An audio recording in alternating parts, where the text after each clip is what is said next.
Bon alors, je fais cette vidéo un petit peu à l'arrache, donc c'est pour ça que je parle en français. Voilà. Donc oui, les Français, ils ont vraiment mis des tourelles d'AMX-13 de partout. Déjà, l'AMX-13, c'est quoi?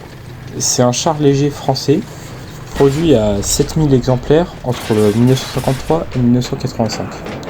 Son récit, il est décliné en plein de versions, et on va voir aussi que ça tourelle pas mal. Déjà, on a l'EBR FL10, c'est juste un EBR normal, mais on enlève la tourelle FL11 et on y met une tourelle de MX13. Pour plus d'informations à ce sujet, allez voir la vidéo de Favo. Le M81 FL10, c'est une modification réalisée par la France pour l'Égypte, qui avait besoin d'un véhicule plus puissant pour contrer les forces blindées israéliennes, qui bien qu'inférieur en nombre était supérieur en termes de puissance de feu et d'entraînement.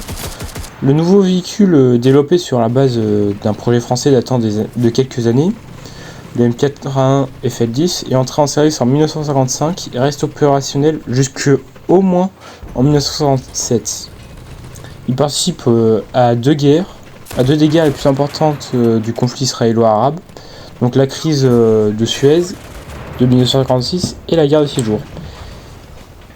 Les expérimentations françaises ne s'arrêtent pas là, car en 1955, la France, conjointement à un programme d'armement avec les États-Unis, décide de monter des tourelles d'FL10 sur un châssis de M24. Bon, il n'y aura qu'un seul prototype qui sera produit.